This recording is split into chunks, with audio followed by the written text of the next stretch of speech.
filed a notice of tender payment.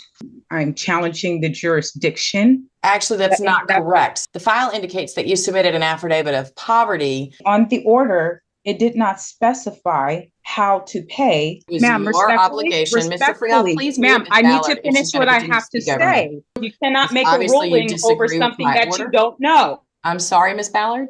You cannot make I a did not hear ruling you. over something you can't know. You saying you don't know is an unacceptable response. Today's case involves a sovereign citizen who's refusing to pay her rent. Instead of handling it the normal way, she's trying all the typical sovereign citizen tactics. Fake paperwork, made-up legal jargon, the usual routine. The judge wasn't having any of it, though, and things got heated fast. This hearing is honestly fascinating to watch from start to finish. Let me know in the comments. Do you think sovereign citizen currency should count as legal rent payment? I'm curious. Ms. Ballard, what? I'm not going to call your case formally right now. Right now, what I'm looking for is how long do you think that it will take to present what you want to present to the court today? To my understanding, has the court reviewed the affidavits that has been submitted? Yes, ma'am, I have. Okay. So what can I expect as far as procedure? How will this hearing go? Well, so typically what will happen, because you are the movant, you're the person who's seeking relief. So I would call on you to make any presentation that you would want to make. Sometimes people choose to do that. Some people don't choose to do that. But the idea is that if you wanted to explain to me what your position is in some shorter or different way from how you put it in the filings that you made, and then I would call on Ms. Akpati on behalf of her client to make a response. And then typically, because you're the movant, I would let you have the last word. And then sometimes I rule during the hearing. Sometimes I take it under advisement. It just depends on the circumstances. But if you wanted to make a presentation to outline verbally for me what you believe are the important issues, how long would that take? I'm not sure. To my understanding, with this hearing, I was under the understanding that the affidavits that have been presented are fully understood, and that based on what I have submitted, that there would be a proper decision and ruling. Okay. Okay, so I'm interpreting that, Ms. Ballard, as you wanting to rest on the materials that you've sent, and that's perfectly fine. Ms. Akpati, what presentation, if any, did you intend to make? I'm just trying to get a time idea of how long this might take. 5 minutes, y'all. Okay. From my position, I filed an affidavit of priority interest in the property. I don't understand how we can be at this point when I'm not a tenant and there's no contract for being a tenant. The other party, the opposing party, says that they have interest in the property, saying that they have a sheriff's deed, which is what it's a color of title. It's not the title. There's no position of equity with that sheriff's deed. So to my understanding, with there not being a contract, and I'm challenging the jurisdiction of this other entity, I'm requesting that this motion under the titles, under the Rule 60V, that, this is thrown out. It just, we don't have a contract. There's nothing to really argue here. So, it's clearly displayed and stated in the affidavits that I submitted. And bottom line, we don't have a contract.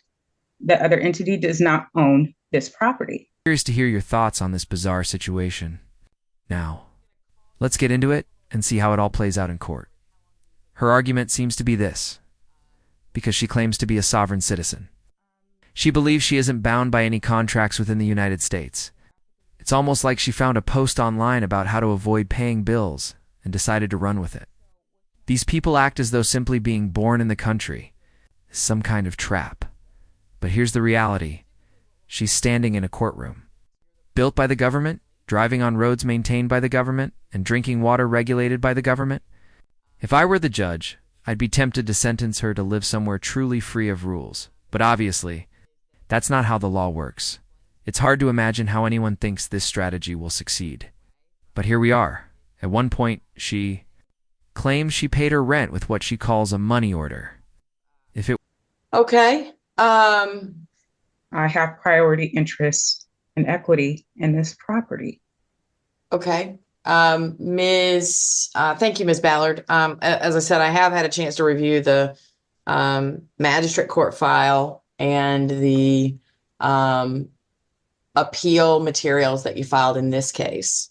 One question I did have, Ms. Ballard, is that part of the order that was entered against you, which you are challenging here, right? That the magistrate judge's, the purpose of this action is because the magistrate judge entered an order that said that you were not entitled to possession, and that and you're challenging that order. And I understand that part. But part of the order also requires that for you to challenge it, you're required to make some payment into the registry of the court. And my looking at the system, I don't see that any payments have been made. I think that that's part of Ms. Akpati's argument in a brief that she filed a couple of days ago, that you have not made a payment into the registry of the court to preserve your appeal rights. Can you tell me about that? If you have made a payment, and maybe I just don't have it in my system, or if you haven't made a payment, can you tell me the basis for that?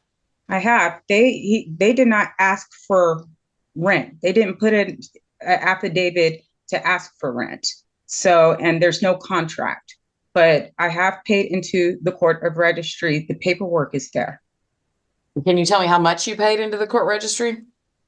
All of it. It's on a continuous basis until this matter is resolved. The last month and the remaining balance, everything is in compliance with the order from Magistrate Judge Brooks. Ms. Akpati? Your Honor, just to get straight to the point, no payment has been made. I did call the court this morning, and there has been no payment made. So if Ms. Ballard is saying that she has made the payment, could she provide to the court some form of evidence showing that she's made the payment? Because again, as of 15 minutes ago, no payment has been made, or the court is not aware of any payment being made. Yeah, I have looked in both the magistrate court file, which is often where those payments will go, and I've looked in this action. And the financial documents don't indicate that any payment has been made in either case, other than the original, I think, $103 filing fee that was paid by the defendant in the magistrate court. I don't see anything that indicates payment. I'm happy to follow up with the court because sometimes the clerk gets a little bit behind, but do you have any documentation regarding when you made those payments or the amount of the payment? It was a couple weeks ago when I filed it into the court of registry. Okay, what did you file? Did you file like a proof of payment, or what did you file? It is basically a money order. If it were a real one, we wouldn't be in court. Instead, it's just more of this made-up paperwork sovereign citizens love to use. She seems to believe she's discovered some loophole in the legal system, as if she's found a secret trick. But no, you can't pay rent with handwritten notes, glitter glue, or anything labeled sovereign citizen payment. Real landlords need real money. It's amazing how confident she is. Confidence doesn't turn fantasy into fact. What she's really trying to use is something called tender payment. A completely fake method some people try when they owe money. It's not recognized by any court. It's the equivalent of saying, "I paid with good energy," and expecting that to erase debt. These individuals often believe if they use the right wording and... I apologize. I need to take a brief break for something. Hold on just one moment. Okay, Ms. Akpati and Ms. Ballard, I apologize for that brief interruption. Okay, so where we are right now procedurally is that there is a dispossessory order that was entered by Judge Brooks on December the 7th. Respectfully, Ms. Ballard, I don't, if you can provide me with some documentation of the payment, I'm happy to pursue that with the clerk of court and find out if there is some issue with it being credited to the wrong file or something like that. But absent any such documentation, there's no evidence that the required payment has been made. So I tendered a payment into the Court of Registry. If my payment was not accepted, I would not have received a case number for this case right now. The payment was accepted. It had to have been in order to get this case number. Actually, so I have to feel bad. Actually, that's not correct. So the file indicates, absolutely. Ms. Ballard, the file indicates that you submitted an affidavit of poverty, and that poverty affidavit was granted for the filing fee. So you didn't have to pay a filing fee to be able to open this case. Respectfully, I tendered a payment in the magistrate court. Right. I'm not questioning, Ms. Ballard, that you did. What I'm saying is I need some documentation of that payment, because there's no such payment reflected in the magistrate court. And so if you have a receipt, if you have a copy of the money order, if you have even a bank transaction indicating where you withdrew that money from, or where you obtained the money order, that would be some information that I could then go to the clerk and say, hey, I've got a party telling me that they made a payment and there's no record of it. Can you help me find this payment and why there's no record of it? According to law, I tendered the payment, and I don't know if there's some type of mix up between both courts, but I filed it in both courts. The tender payment is there, respectfully. Otherwise, I would not have been able. They even said this has to be satisfied in order to get a new case number for this appeal. Ms. Ballard, I understand that. All I'm asking is, can you tell me what was the amount? When was the payment? Where did you get the money order from? That's the type of information that I would then be able to go to the clerk and confirm that information. And then they might be able to track the payment and figure out where it went if you made the payment. All right. Can you hold one moment while I get the information? Thank you kindly. Yes. So let me just turn on my camera real quick. Okay. So yes, ma'am. I filed a notice of tender payment into the courts, and add a fake seal. The debt magically disappears. But courts see through this every time. This tactic has never worked, not once. Just leads to another court hearing, more wasted time, and the same outcome, as expected. She moves on to quoting random codes and legal terms she clearly doesn't understand, thinking it will somehow make the rent she owes vanish. The reality is simple. If you can't pay, find somewhere affordable. Printing fake documents and quoting laws out of context isn't a solution. That's the dangerous part. People convincing themselves they're above the law. It's not just foolish. It's waste everyone's time. In the end, the judge ruled. Exactly as you'd expect. Yeah, so to settle this account, I did file tender payment to the courts, and I'm sure you can see the affidavit in there, and it has proper endorsement. It's been properly endorsed. And if you like, I mean, Ms. Ballard, can you tell me the case number on that? Is it this case number 2023 CV 390-111, or is it the 23 ED 284322 case number? It's 23 ED 284322. Okay. Give me a moment to look in the file and see what I can locate. Okay. Give me just a second. Thank you. Okay. Thank you for your patience as I've sort of worked through this. Ms. Ballard, Ms. Akpati. I was able to locate the filing that that Ms. Ballard was referencing, which is a notice of tender of payment to settle and close account. Yes. And is that the thing you were referencing, Ms. Ballard? Yes. Yes. Okay. That was filed. It was filed in the magistrate court on December the 12th. Yes, that is correct. Okay. My review of the notice that you filed. So first of all, I've spoken with the clerk of court, and they have no record of any payment. They have looked everywhere they can think of, including associated with your name, associated with this case, associated with the Superior Court case, and they can find no record of payment. But more importantly, Ms. Ballard, my review of your filing seems to indicate that you are rejecting the acknowledgement that there is that money would be any like it doesn't appear that you actually submitted legal tender of any sort to pay or satisfy this. You instead submitted some sort of signed, some sort of authorized representative document, but no money order, no check, which I don't think they take, no cash, no certified check, anything like that. Is that an accurate statement? Am I correctly understanding what you filed, Ms. Ballard? I filed a tender payment, and it didn't, I mean, the law says that I can tender a payment. It never stated how to pay it. So, I mean, I fulfilled the contract based on the order. I mean, Ms. Akpati, other than the motion that you filed regarding the lack of payment and your statements here that there has not been a payment, what is your position on behalf of your client on this matter? My position is that this matter should be dismissed. The Ms. Ballard has to comply with the order of the court before filing this appeal. And so I have reviewed what you filed now that I understand what I was supposed to be looking at.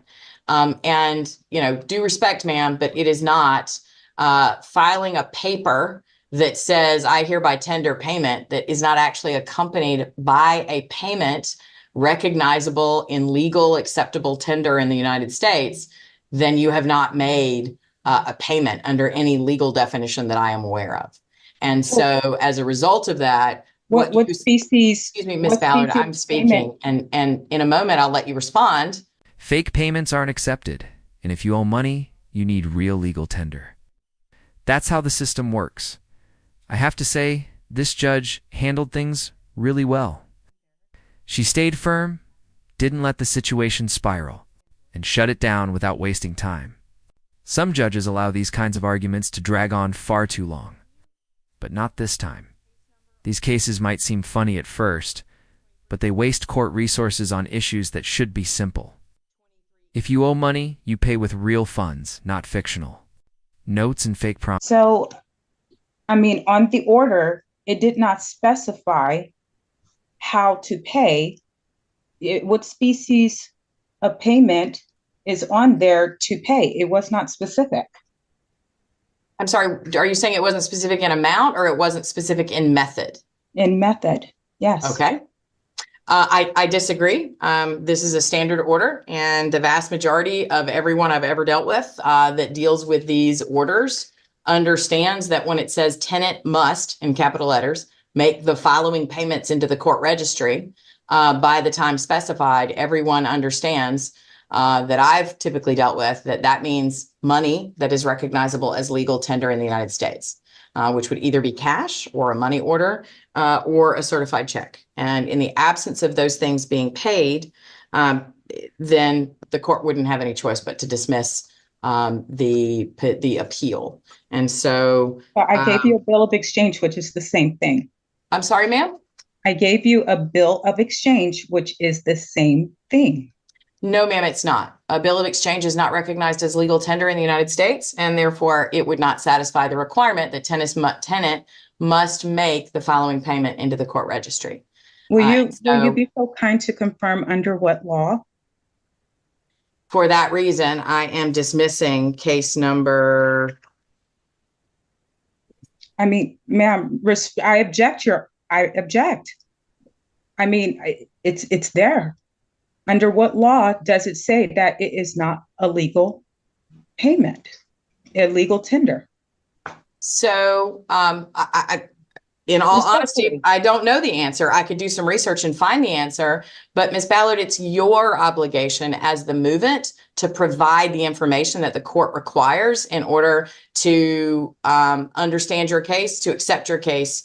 And Respect- you have not provided me, more importantly, Respectfully. with any Respectfully. documentation or a legal citation that would provide me with some sort of basis to accept your providing me with this note of exchange as legal tender. As I said, my understanding of the law is that a note of exchange is not legal tender recognized in the United States, and therefore it does not constitute a payment. You have not provided me an answer, but under what law? Yes, ma'am, I did. The answer I gave you was that it was your obligation. Mr. Freehoff, please mute Ms. Ma'am, I need Ballard to if finish she's going what to I continue have to speak over me. say. Mr. Freehoff, please mute Ms. Ballard if she's going to continue to speak over me.